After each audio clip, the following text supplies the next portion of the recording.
As we mentioned, we are keeping a close eye on the protest tonight in Minneapolis following the death of George Floyd, the unarmed black man who died after a white officer detained him and pinned him down by kneeling on Floyd's neck.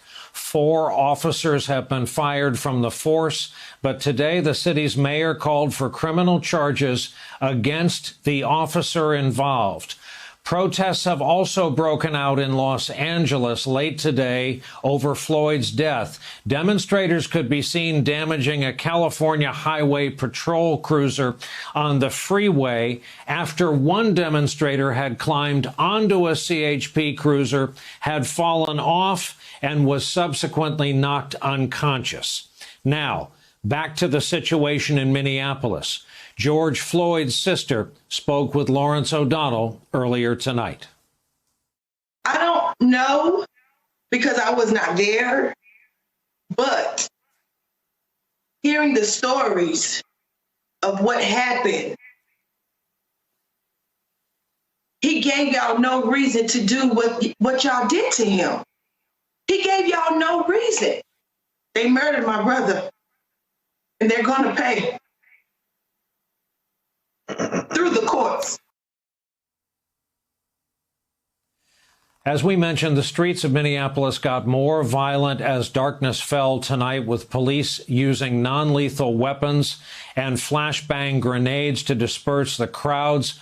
Our own Shaquille Brewster is live in Minneapolis tonight. Shaquille, I've been monitoring a fire at an AutoZone there that promptly went to 2 alarms, and there was some trouble getting apparatus there to fight the fire as police have changed the crowd lines going backwards. What can you report from there tonight? You got it, Brian, and I'm sure you saw the images from this feed. Let me just warn you and our viewers that as I do this live shot, you may hear flashbangs, you may hear fireworks, you may hear some foul language by some of the protesters, but that is just the scene that we're seeing right now.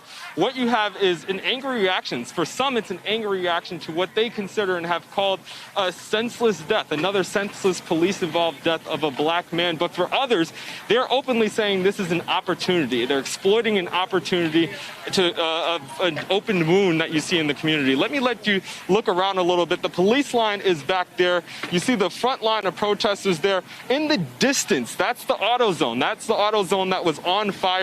They had to call in reinforcements to come separate the protesters and allow space for the firefighters to do their work. If you come and swing this way, you see a parking lot. On this side, this is where the Target and a grocery store, they were getting openly looted, people walking in and out, running out with items, anything from diapers to TVs to furniture, Brian. People trying to expressing frustration that we were showing the footage, even though they had their cell phones out and bragging about what they were doing. Brian, the sadness here today is that today we learned a lot more about George Floyd through his family. His family emphasized that he was someone who was athletic. They said he coached children in his spare time. They said that he liked children. He was a rapper on the side. And the thing that you heard from family members and friends over and over is that he was a man of peace. He was someone who was kind. I'm not going to presume to know what he would be thinking right now, but this is not the peace that you see in the peace that was described by his family. What we do know, Brian, is that, and when you listen to what the protesters are saying, the people who are trying to stay away from the actual conflicts with police, their main message and what they wanted their main message tonight to be is that they want charges against those officers. We know the 4 officers who have now been named in the death of George Floyd. Those officers have now been named. What they want is criminal action. They want those officers arrested.